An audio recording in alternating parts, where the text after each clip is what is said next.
Pak Emil udah hidup dalam 3 zaman, dan beliau sudah kaya sekali dengan pengalaman dalam penghayatan masa perang yang membawa dirinya kepada kesadaran bahwa pemberdayaan otak itu adalah segalanya. Inilah Endgame.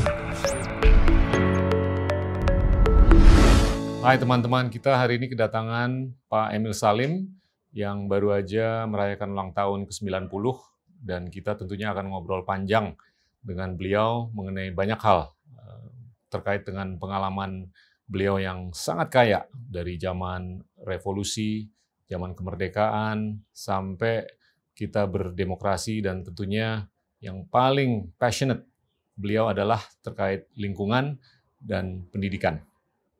Pak Emil, Ya. Pak Emil lahir di Lahat, terus Ya. pindah ke Banjarmasin, Ya. terus balik lagi ke Palembang, Ya.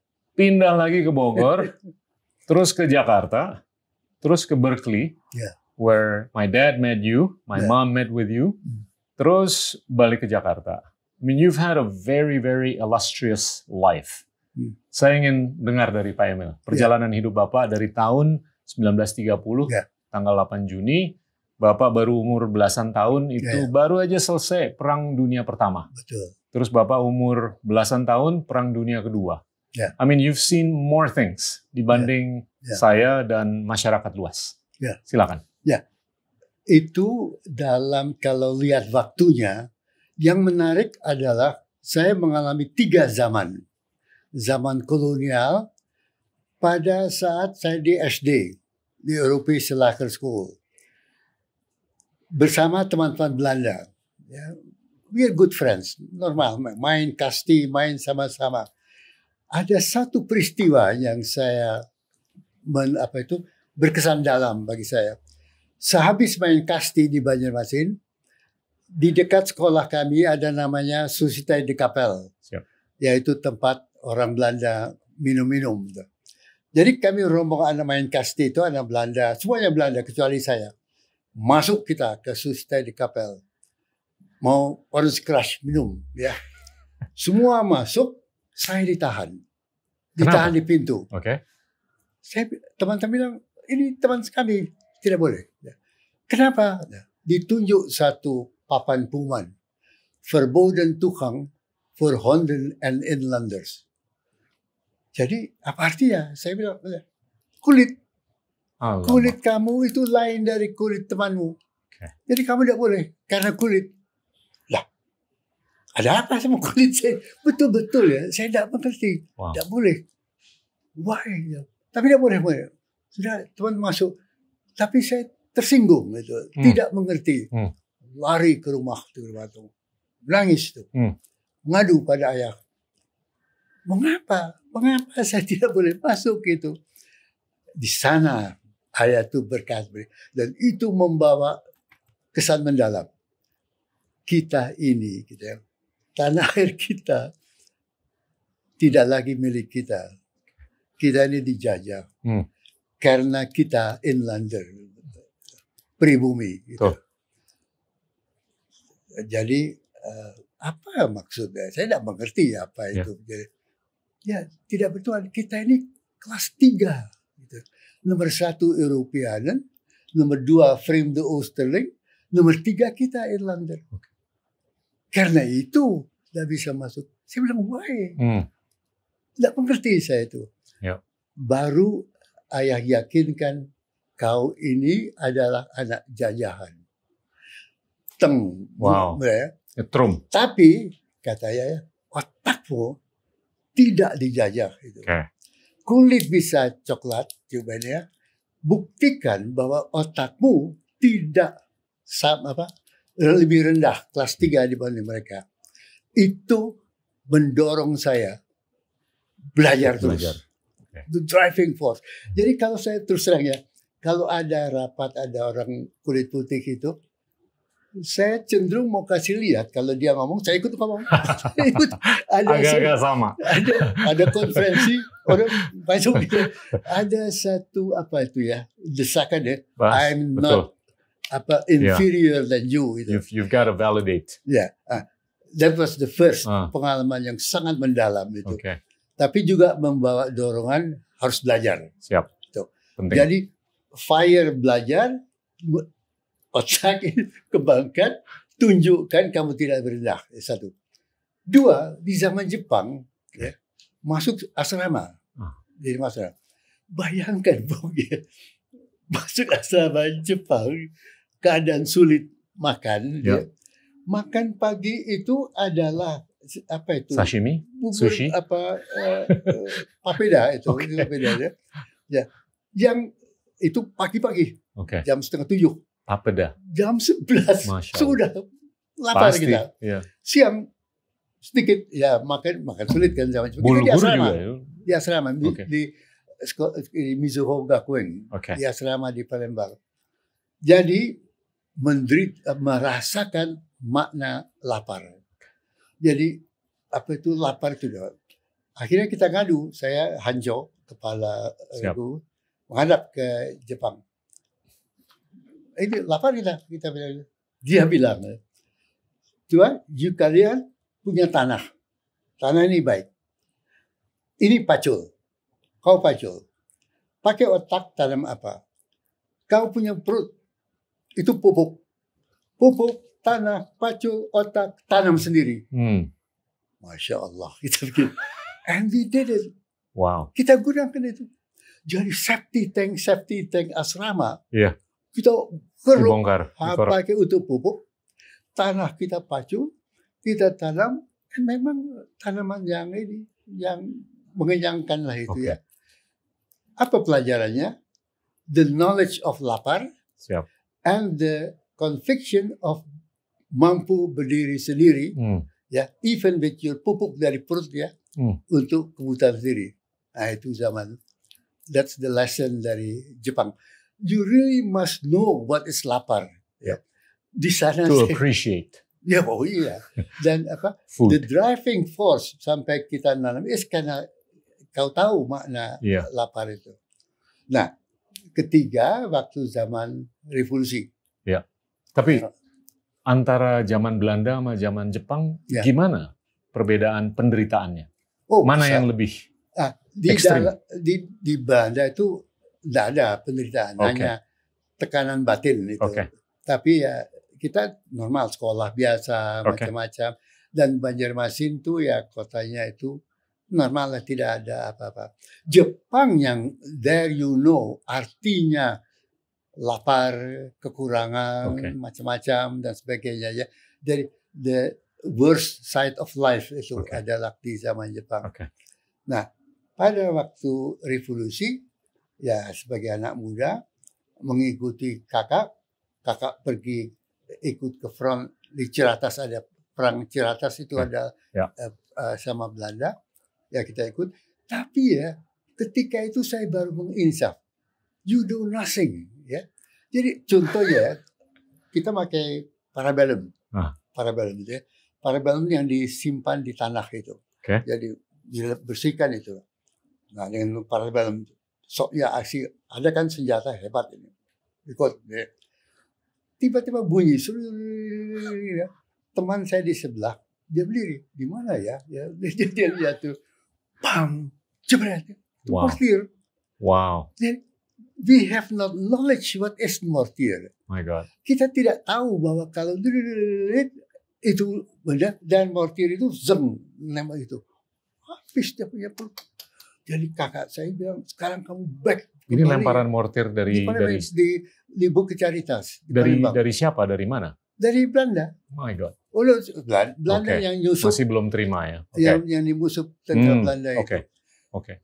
That was the first lesson ya, bahwa ini parabellum ini itu gak ada artinya dengan mortir. Kemudian orang itu pakai stand gun. Ini kalau itu senapang Jepang itu adalah pakai kokang namanya. Tak trek isi peluru dor, tak trek isi peluru dor. Sedang begitu sana stand gun cerut itu. Masya Allah. Nah, kakak saya tarik, kamu balik pulang. Kamu jangan ikut. Ini bukan mainan anak-anak ini. Ini teknologi yang kita hadapi jauh lebih canggih. That was the lesson. Tapi ABC membawa satu pelajaran, build your brain. Siap. Ini yang di revolusi is stand gun versus kokang. Siap. Ini you lose itu. Ya. Jadi pengalaman ABC adalah belajar. Ya. Build. Ya. Dari sanalah driving force didorong oleh orang tua belajar. Kemudian ke fakultas, tiba di fakultas doktoralis, Amerika MA, apalagi PhD.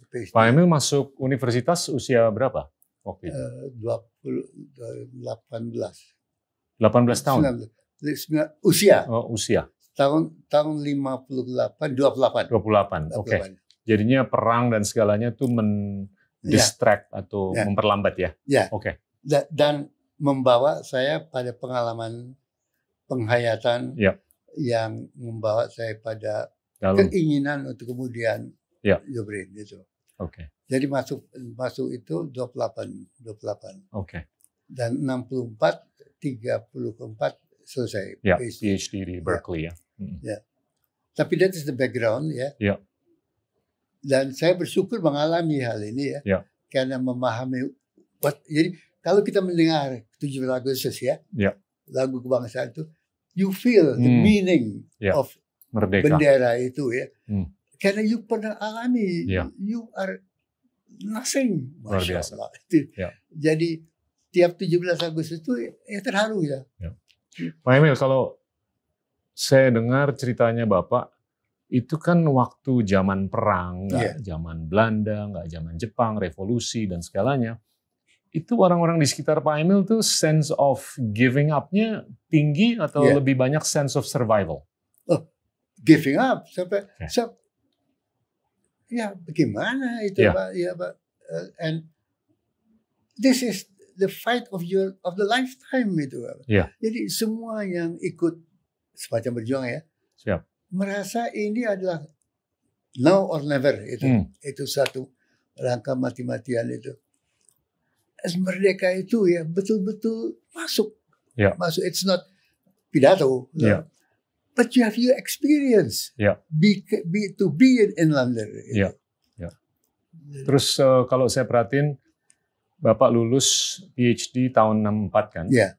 Nah, saya juga cukup ngikutin Ferdinand Toni sama Max Weber. You always mention Gemeinschaft sama Gesellschaft. Iya kan? Nah, coba deh ceritain, Pak Emil. Tentang pandangan Bapak mengenai kekitaan dibandingkan kekamian. Itu kan ditarik dari Gemeinschaft sama Gesellschaft. Jadi guru saya itu, saya juga ambil sosiologi. Jadi saya dan saya suka sosiologi itu. Sebaliknya, background saya Minangkabau. Dan di dalam Minangkabau ini semangat Gemeinschaft itu agak kuat. Jadi sekarang ini ada masyarakat Minang yang perantau itu. Itu udah ya. Ini yang menarik sekali. Ada program Zoom ya. Minang di seluruh dunia, diaspora di seluruh dunia macam-macam. Dengan di seluruh Indonesia itu aja. Apa yang diperbincangkan? Bagaimana praktek surau Minang itu ya. Bisa dikembangkan di internasional. Dan disepakati membangun di Sydney melalui Zoom. Jadi apa? Very fascinating dialogue. Ini berapa anggotanya? Ya, jadi kalau Zoom gitu ada ribuan, ratusan? Atau banyak ya. Jadi diaspora, teman diaspora. Ada berapa diaspora Minang? Diaspora Minang. Ada berapa jumlahnya? Ribuan, ratusan ribu, puluhan itu. Nah, tapi yang menarik adalah ya mereka itu ada semacam keinginan kenangan rumah, kampung, segala macam. Apa menjadi hal yang mereka kehilangan di luar? Yaitu keakraban, kumpul, ngobrol, tukar pikiran, bersenda gurau dan beragama. Dan itu dilakukan di surau. Kan anak-anak muda ya di samping di sekolah dia nginap di surau. Itu baik Hatta mau macam-macam. It creates a Gemeinschaft itu. Jadi your otak itu tetap berkembang, tapi keakraban ada, keakraban. Ya, betul. You and I adalah kita, gitu. Ya. Bukan kami. Itu. Betul. Ada feeling itu. Ya. Yang menarik hati saya adalah bahwa keinginan itu berkembang sekarang di dalam justru masa, lebih ter-reinforce ya. Di dalam masa COVID. ini. Karena itu saya yakin bahwa jika teknologi digital ini berkembang baik, we may not lose our Gemeinschaft. Karena itu saya sedikit unhappy belajar distance learning di 500 kabupaten yang sinyalnya itu tidak ada. Harus naik pohon. Betul. Dan kalau ke Sulawesi Tengah sulit mencari ini, apalagi di Yokohimo, di Papua, di NTT, macam-macam. Jadi distance learning menghendaki digital ini, listrik, konektivitas, digital air, bukan hanya belajar saja, to maintain the Gemeinschaft relationship itu. Community development, community building, betul. Dan sering melalui itu atau di luar itu mulai WhatsApp, si A meninggal, si B si ini, begini, macam-macam. Jadi kekitaan itu berlanjut dengan teknologi digital. Nah, melihat fakta itu yang saya sendiri alami dalam kelompok Minang ini, saya rasa it can be done national. Kalau menurut Bapak, ini lebih COVID-19 ini hikmahnya lebih memperkuat dan mempererat Gemeinschaft. Bisa. Dengan caveat atau catatan. Syaratnya, jika toolnya ada. Konektivitasnya. Coba bayangkan. Out of the blue sky, melalui Zoom itu, dalam dialog, ngomong-ngomong, biasanya tentang keadaan aja. Tiba-tiba, kami kehilangan dialog itu di dalam surau. Jepret keluar. Kenapa kita tidak bikin surau global? Jadi ini kumpul dana di sini senternya. Amazing. Jadi, luar biasa. Saya menarik. Jadi saya lihat ini the spirit can go on with technology. But if the technology is not growing, mati kita. Nah, saya mau nanya, balik lagi nih ke zaman muda. Pak Emil dulu waktu belajar di SMA, di universitas, itu preferensinya lebih ke empirical science atau social science? Nah, saya ingat zaman itu, zaman pemilu, Republik kita belum final, MPR belum kesepakat tentang Pancasila. Jadi zaman itu zaman berjuang lah namanya. Karena itu, saya lebih terdorong oleh aktivitas luar kampus yang mendorong saya lebih suka pada social science. Sosiologi. Bagaimana ini memahami macam-macam dan aktif dalam organisasi mahasiswa. Karena zaman ketika itu zaman konstituante, ingat menjelang 59 tegang, negara Islam, negara macam-macam itu, memang tegang itu. Dan itu kita rasakan di dunia mahasiswa.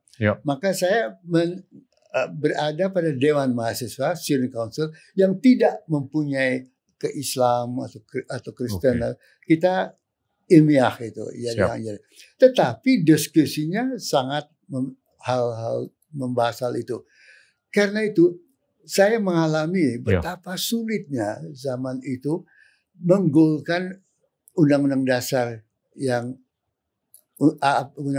asli itu kompromi mengenai Piagam Jakarta.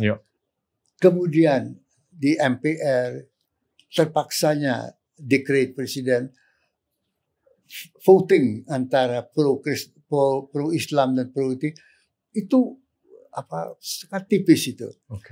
Karena itu Pancasila yang disebut 18 Agustus menurut hemat saya is very kompromi yang optimal.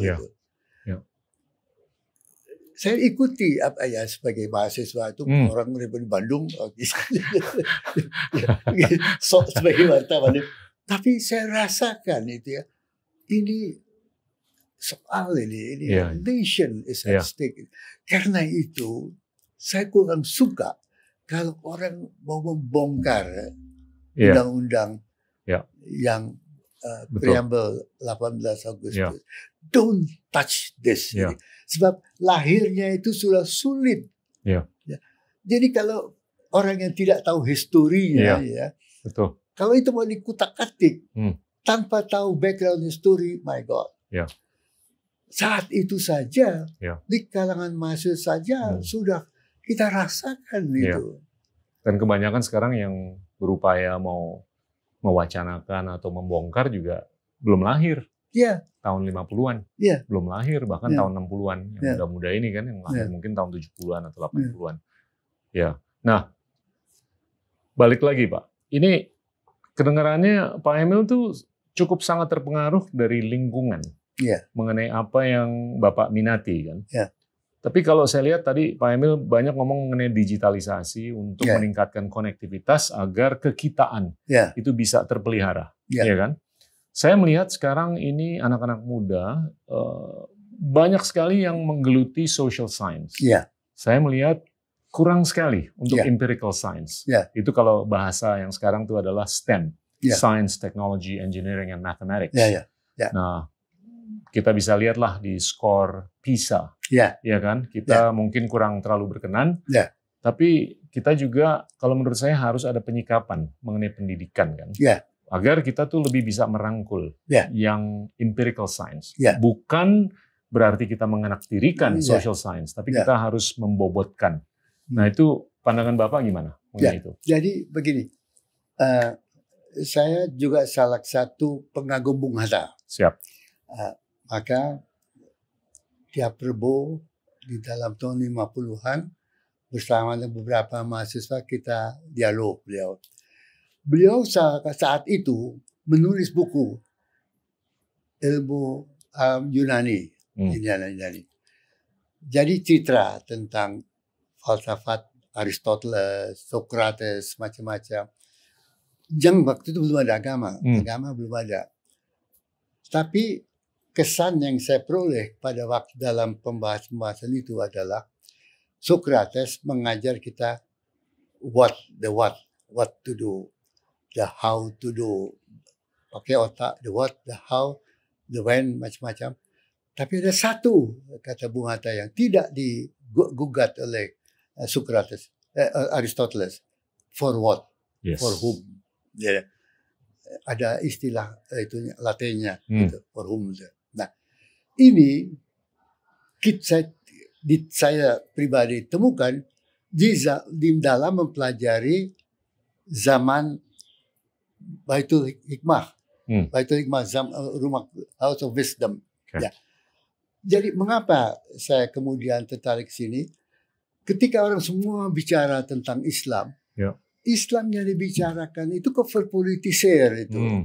Jadi menurut Islam Yusuf Wisono, menurut Islam Al-Nasir, menurut Islam apa sih sebetulnya Islam?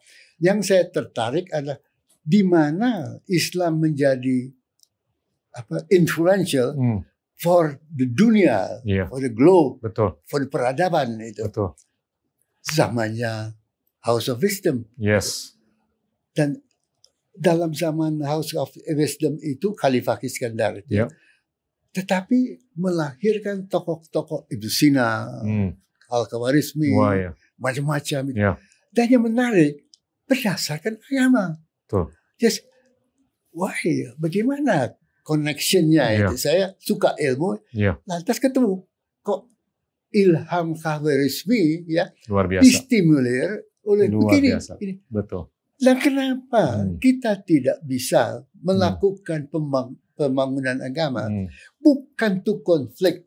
Saya Islam NU, saya Islam itu, saya beda dengan Kristen. Tapi how contribute ke peradaban dunia. Sana tuh asyik tuh saya pelajari zaman Baitullah. Asyik banget. Di dalam keadaan, dan saya juga distimulir ya guru saya Silaban. Yang saya di tingkat SMA betul. sudah. Dan Silaban mengajar, saya jurusan B. Ya. Dan Silaban itu fascinating. Dia itu beliau yang mendesain Istiqlal. Yang bikin Istiqlal. Dia guru saya di Bogor. Ya.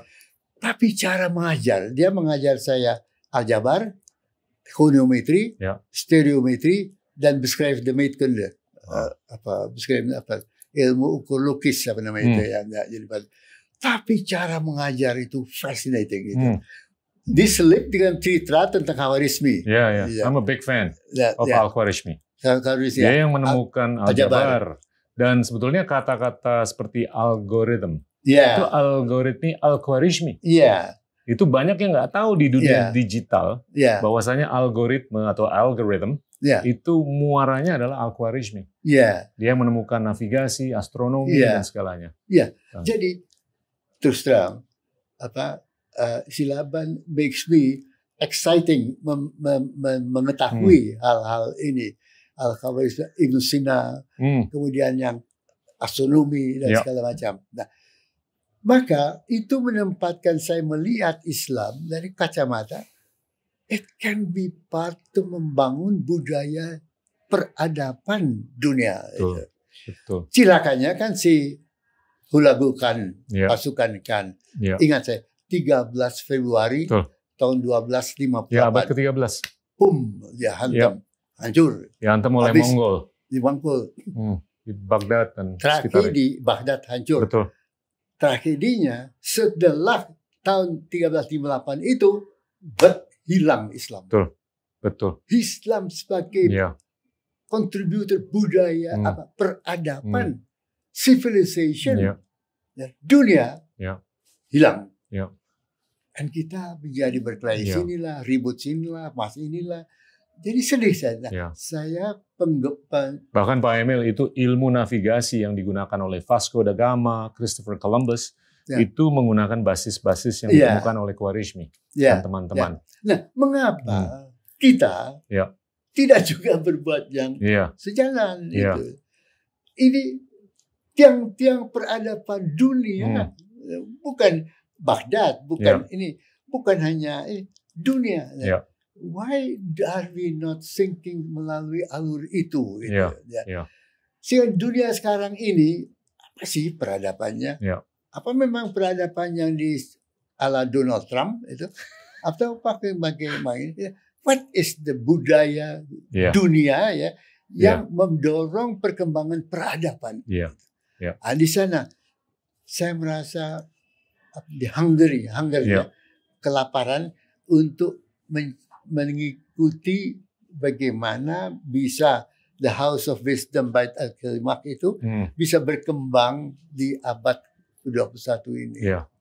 Gimana tuh caranya? Nah, karena sebetulnya kita kalau dari sisi anggaran itu kan berlimpah-limpah untuk kepentingan pendidikan, 20% dari APBN. Tapi tentunya ada unsur desentralisasi kan, yang mana kita cukup tergantung terhadap kualitas kepemimpinan di daerah untuk mereka bisa mengalokasikan secara bijaksana. Nah itu kalau saya sih optimis. Ini jangka panjangnya ini pendidikan kita akan lebih bagus, lebih jernih. Tapi kalau Pak Emil gimana pandangannya? Terus terang tiba di pendidikan. Inilah Endgame. Di episode Endgame berikutnya. Saya itu di Bappenas menghadapi masa bayar utang yang dibikin oleh Bung Karno. I'm damn worried about pendidikan kita. We lose time.